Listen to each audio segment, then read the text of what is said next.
Welcome to the recording of the Rural Agricultural Development RAD grant webinar. This webinar was recorded on Wednesday, 28th of June and includes information on the RAD grants and a Q&A session. My name is Jed Summerfield and I work for the Queensland Department of Agriculture and Fisheries on the Leading Sheep project based in Charleville. In attendance at today's webinar is Brad Allen, Brendon, Egan and Lou Markey. Lou works for the Queensland Department of Agriculture and Fisheries. He is the Manager for Regional Agribusiness Development. Lou, over to you for a quick overview of your role and how the RAD program is linked to the Queensland Government. Yeah, thanks for that, Jed. The key role that we're looking at within agribusiness development is to build the capacity of in this particular instance, sheep and wool across the regions. And yeah, as you'll see a little bit later, it's pretty much across Queensland. This process, the RAD grants have been developed coming out of a series of processes, but probably the key driver for this has been the incredible investment in the predator control fencing, and the RAD grants are really that next phase to support the economic development. There's two key documents that are worth having a read if you're looking at putting in an application. So the blueprint to enhance the growth of the Queensland sheep and goat industry that was developed largely by AgForce, and also the Queensland sheep and goat meat industry, which is about adding value to the regional processing. So the RAD grants are squarely aimed at improving areas along the market chain, particularly in the more regional processing and the market chains that feed into that process. That's about it for me, Jed. I'll hand it back to you. Thanks, Lou. And Lou will stay around for today's webinar and will be on hand to answer any questions that he can at the conclusion of today's presentation.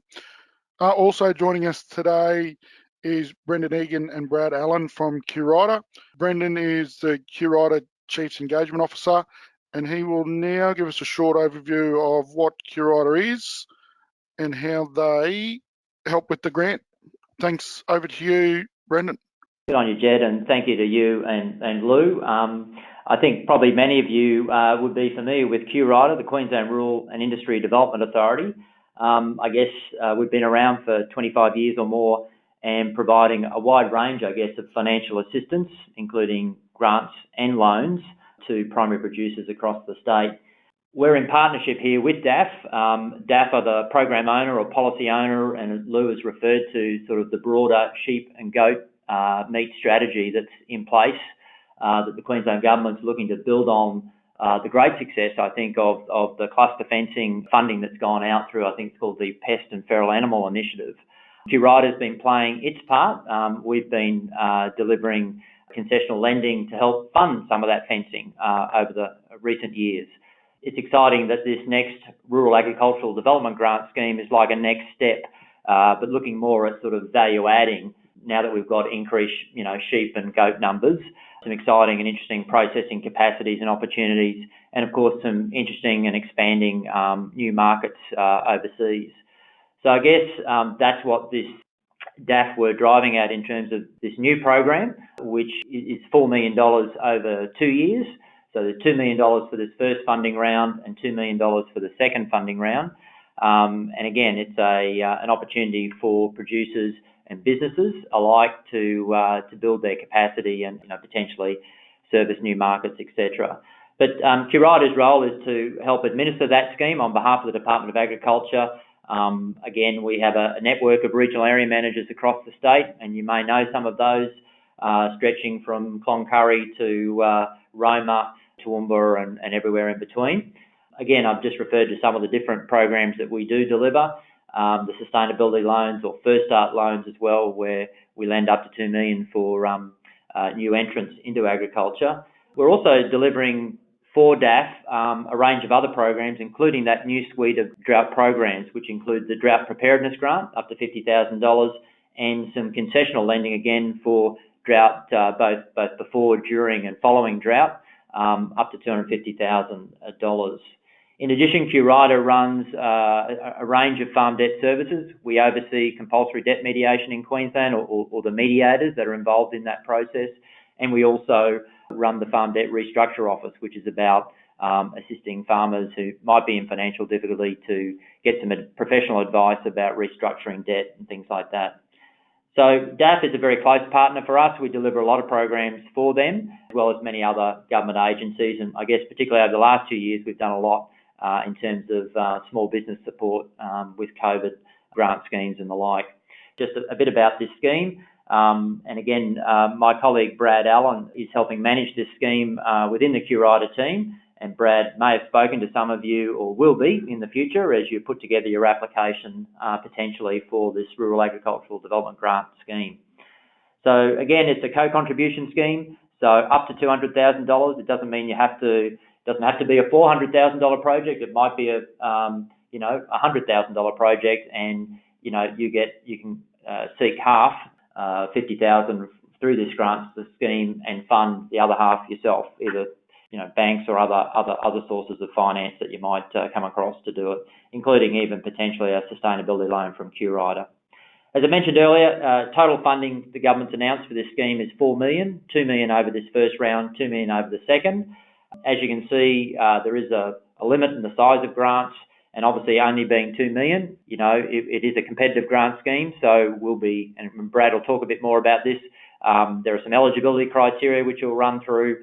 Every project will be assessed against those criteria, and a panel will be reviewing those assessments and ranking applicants from both the EOI stage, who will then be invited on to the next stage of a full application and final assessment. But again, Brad's got all those key dates and things to share with you, and some more information about those eligibility criteria. Is just our contact details, and particularly for Brad, who you're going to hear from right now. You can always contact us through, and Brad and ourselves, through the free call number as well. All the details are on the QRIDA website, including how to apply. It is an online application form, and again, it's one you can create in draft and come back to as many times as you like before you submit. But anyway, enough from me. Let me hand over to my colleague Brad Allen to take you through the guidelines and talk in a bit more detail, and we look forward to your questions following Brad's presentation to try and answer those questions for you about the scheme. But thanks very much, Jed. Back to you. Thank you very much, Brendon. So yeah, as you mentioned, Brad is joining us today. Brad is the Program Manager Officer for Projects at QRIDA, and it is he who will be delivering the formal part of today's presentation. Brad, it's a beautiful winter's day here in Charleville. How is it where you are today? Yeah, thanks very much, Jed. Thanks, Lou, and thanks, Brendon, and good afternoon, everyone. Yeah, it's a wonderful day here, mate. I actually work remotely way up here in North Queensland in Innisfail, just south of Cairns. I've got about 40 acres here, look after some cattle of my own, some Angus, some Droughties. So yeah, it's a wonderful day, thanks, Jed, yeah. Very good, Brad. Well, it's great to hear the audio is working. I can see your presentation, and over to you. We've had a very broad outline of what the Rural Agricultural Development grants are about. What I'll do now is I'll run through some more specifics of the grant, what the actual outcomes are being dovetailed into, who can apply, what you can use the funds for and what you can't, and then we'll follow up on the actual timings. Okay, so about the scheme, the objective of the Rural Agricultural Development Scheme, round one, is support economic development in relevant rural areas. Now, I'll just stop on that one. It's all areas in Queensland except for the City of Brisbane, Ipswich, Logan and Redlands. So just bear that in mind. It's also to strengthen primary production involving sheep and goats and support growth within Queensland sheep and goat meat and supply, processing and value chains, that's about the scheme. With Lou and Brendon have covered that a little bit as well. So the funding, it's up to $200,000 on a co-contribution to be matched by the applicant. So as Brendon outlined, it doesn't necessarily mean it has to be a $400,000 project. It can be $1 million project if that's what you're looking at doing, of which $200,000 will be the grant, and then your own funds, either commercial finance or your own cash reserves for the remainder. Or if it's a smaller project and it's $50,000, well, it's $25,000 each. Again, it's got to be noted that all the grant are subject to availability of funding, and applying is no guarantee that the funding will be approved. So it's on a competitive basis. Once all the applications are received in the expression of interest, they go to a committee, and then an invite for a full application will be announced, and I'll go through those timelines with you a little bit later on in the presentation. So who can apply? Number of applicant criteria. Predominantly they'll be primary producers already in the industry, looking at increased capacities or markets or different markets. So as we move down, to be eligible, you must also provide an equal cash contribution. So that's paramount. So it's a 50-50 co-contribution for the grant, up to a cap of 200,000 for each project. You must have adequate experience or qualifications and have a reasonable prospect of successfully carrying out the activity. Demonstrate the activity has sound prospects and commercial viability in the long term. And of course, you may have not received funding under the scheme for a substantially similar activity. They're the main eligible details of the applicant. Now, on all grant applications, there's eligible activity. So everything in the project should dovetail back into 4.1 A, B, and C on the screen there. So you've got must lead to developing new markets for the project derived from the sheep and goats, expanding the capabilities of your business currently with supply chain, production, processing, manufacturing, and selling products from sheep or goats, providing specialist training or equipment to an eligible primary production enterprise. So remembering that it's not limited to those, but they're the main key drivers for the outcomes of the project. Now, importantly, we've had a few applications in regards to the cluster fencing or predator-proof fencing. So that is an ineligible use of the funds, together with funding an activity that's already commenced or has been completed. So completed projects, of course, won't be eligible for a funding round. You can't make payments towards debt with the funds or purchasing land, undertaking, training, or paying professional costs which are not related to the project. Only training and professional costs related to your project will be considered. And of course, no feasibility studies or paying admin costs. So your project, make sure it's not being used for one of the ineligible uses, or unfortunately it won't be assessed. So moving on, if you're successful with the expression of interest and then you are successful with your full application, you're required to enter into a funding agreement. And what that funding agreement holds certain contractual obligations of both the recipient and QRIDA to make sure that your milestones are met in the funding agreements, and the activity should commence within 90 days of entering into a funding agreement. Finally, key dates. The expression of interest will close at midnight the 31st of July. Then it gives us around about a month just to go through all of the applications, contact the clients, make sure that we're on the same page as them in regards to what their project outcomes are going to be. And then the successful applicants will be invited to send in a full application. The full application will be sent to you, and then you'll need to do full financials, cash flow analysis, etc. on the project. Come the 31st of October, those applications will close, and then final outcomes of the project will be announced on the 2nd of December or thereabouts, all going well. And as I mentioned earlier, it's got to be noted that the eligible primary production enterprise means a primary production enterprise that is located in the relevant rural area. That is all areas of Queensland except for the city of Brisbane, Ipswich, Logan and Redlands, and involve 50 or more sheep or goats in any combination as an eligible primary production. If it's a small business, it must employ fewer than 250 full-time employees.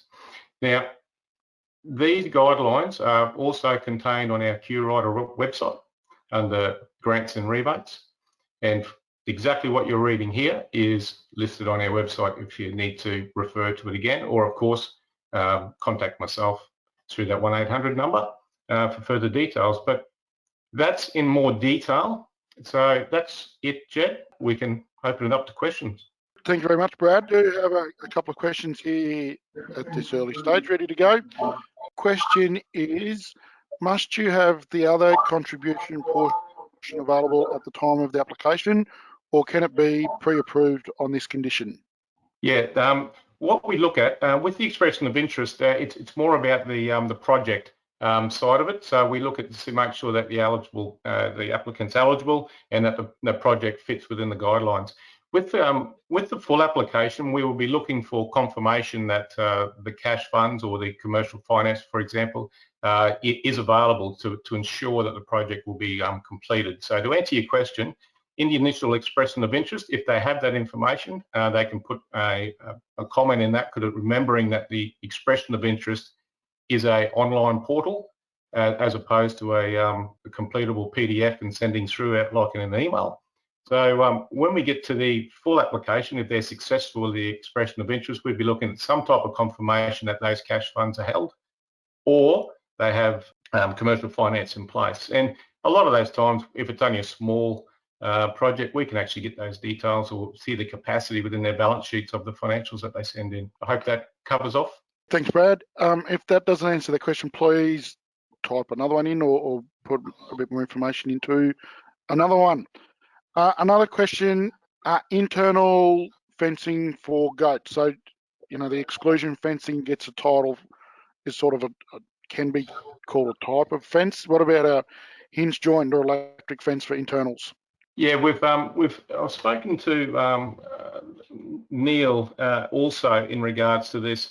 And if it's not an exclusion fencing, or it's not a cluster fencing or predator-proof fencing, if you like, and it's internal to segregate paddocks for pasture control and increased capacity with stock, well then of course we'd consider that, but that will need to go to the committee for final sign-off.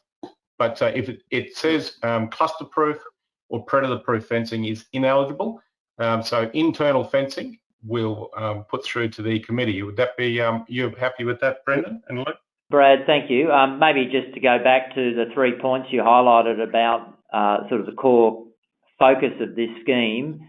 While internal fencing, yes, could improve productivity of that sheep or goat operation, I guess how is it leaning towards, that section there about whether it's opening new markets or expanding, the supply chain capability sort of thing.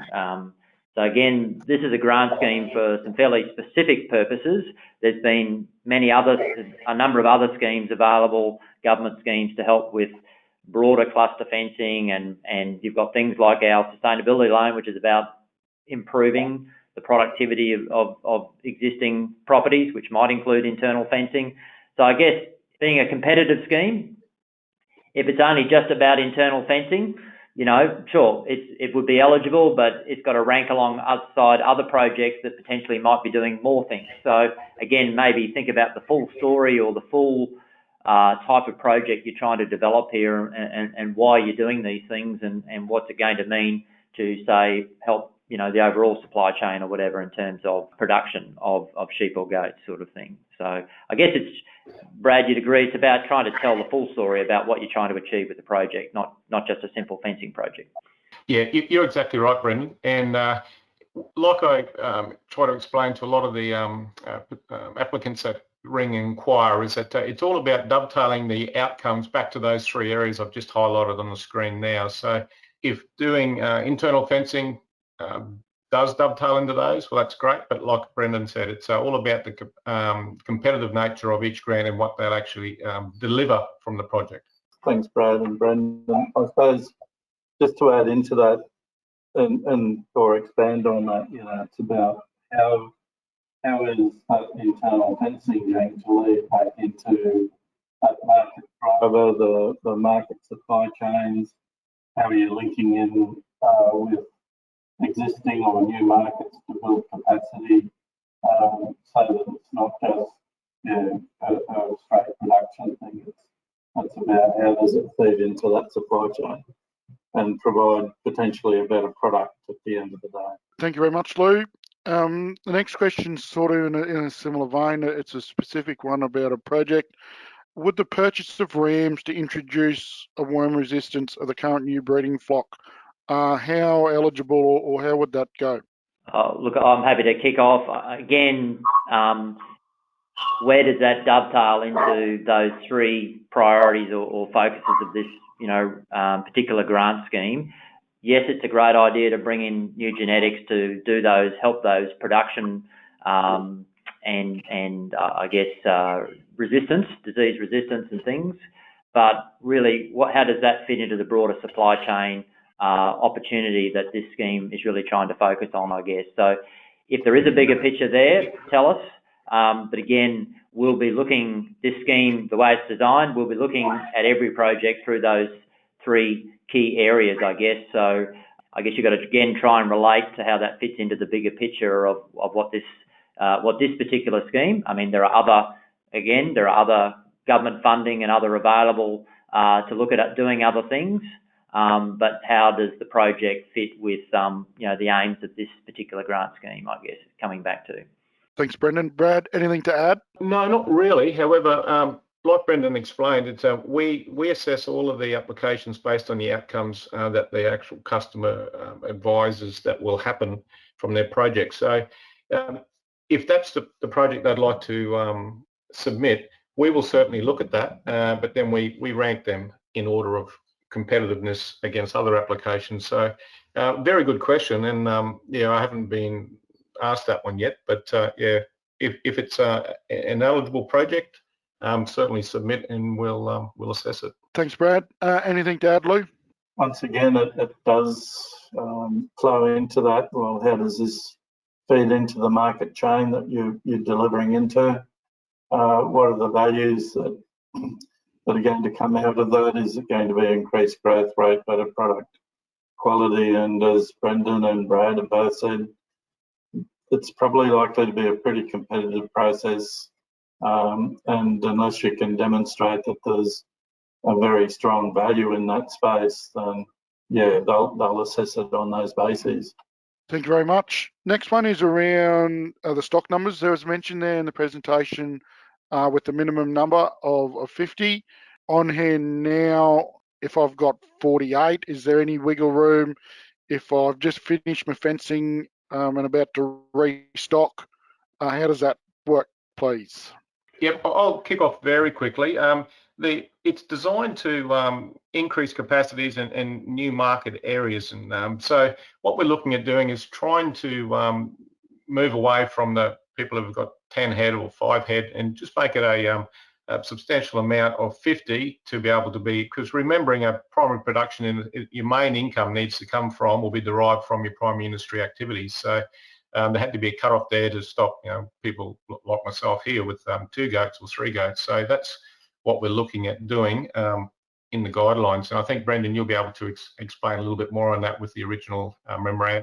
Yeah, well, thanks, Brad. I mean, the original intent is to try and focus on, as Brad mentioned, sort of more significant primary production enterprises, because it's all about adding value to the Queensland sheep and goat industry. I think 50 was selected as a number, but I guess in the expression of interest stage, if, for instance, you've done a whole lot of fencing and about to do some other value adding and bring some sheep in, I guess from an expression of interest point of view, you could put that forward as a project. But of course, when we go to the full application, again, one of the other criteria, and I don't think we've mentioned the word yet, is that we're looking for, and DAF are looking for, sort of shovel-ready projects.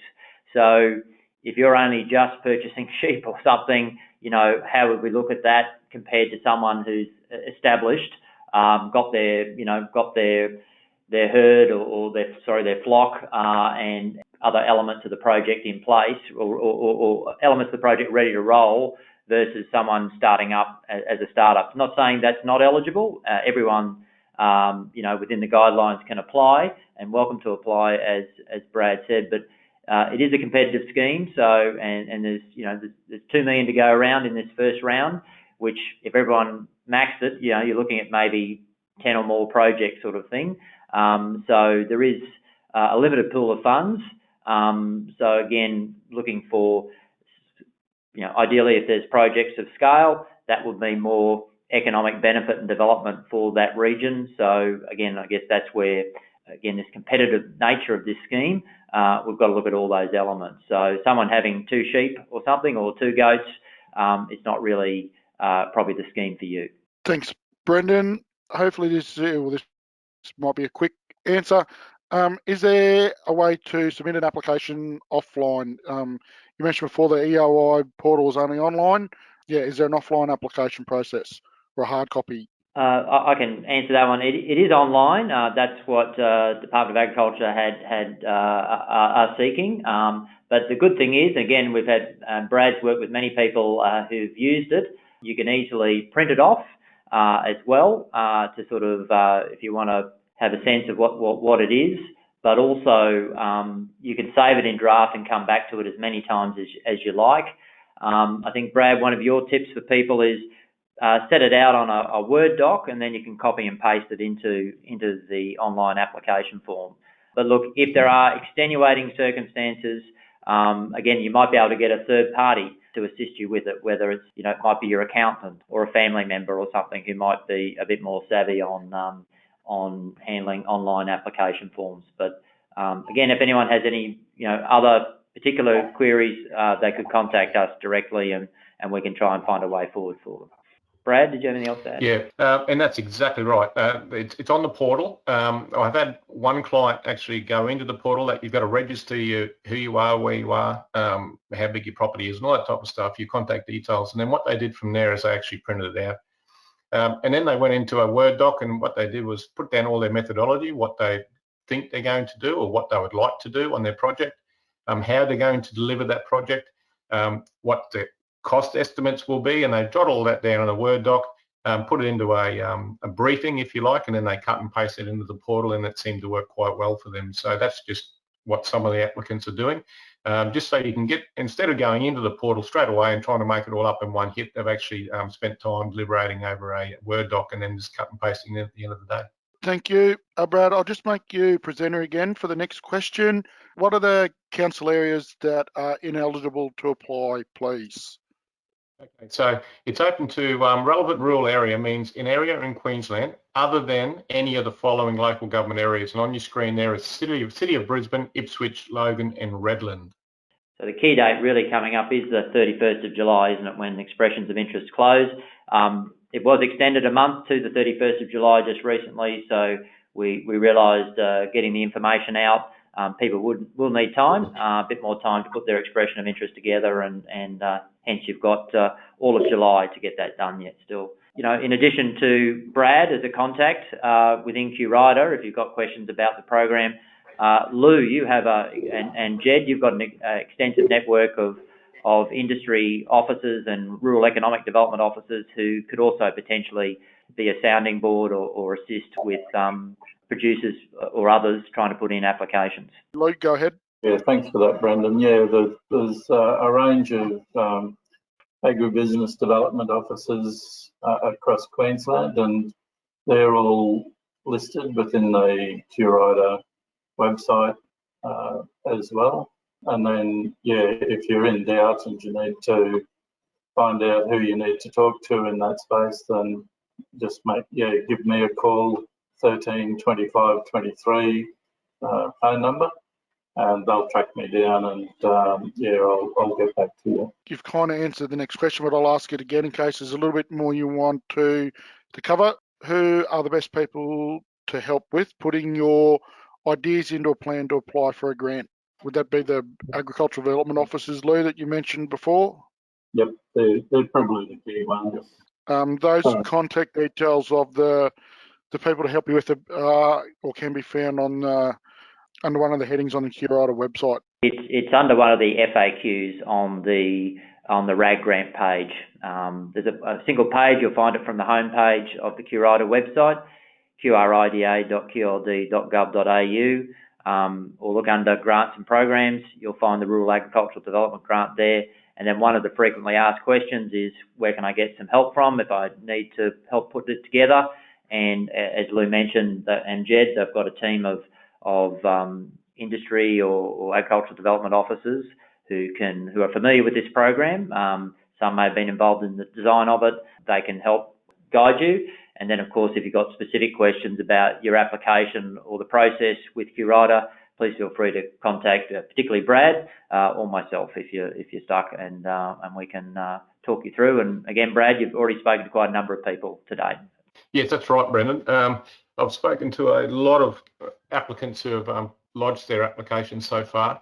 I'm more than happy to answer any questions on a specific basis in regards to guidelines and eligibility. However, remembering that I'm one of the assessment officers, so helping you write the application will be a little bit of a conflict. But if you've got any technical questions on it, yeah, definitely I'll try and help wherever I can. You mentioned specialised training. Does that include marketing? Yeah, well, it's always got to come back to those 4 areas, Jed. So with your, if your project is going to deliver on A, B, and C, which is developing new markets, expanding your essential capabilities, and providing specialised training, if it aligns back into there, well, then of course I'd be encouraging to put an expression of interest in. If not, and remembering that it is a competitive grant, so for their particular project, if it's not as competitive as others, well, then of course they may not receive a full application invitation. However, I'd still be encouraging them to put it in, Jed, yes. Can we use other QRIDA funding for the other half of the funding of their contribution? Yes, that's right. Not everyone's going to have that cash sitting around, so they can get it from first start loans, sustainability loans, or in commercial finance that they like to get, as long as it's matched 50-50 with the project. So yeah, that's fine. They may have had that question up around about the other government assistance. So if they're getting grants for the other government assistance, well then of course that becomes not part of the contribution. But yeah, if it's funding, commercial funding, then that's okay. Thank you for watching this short clip. For more information, please visit www.leadingsheep.com.au.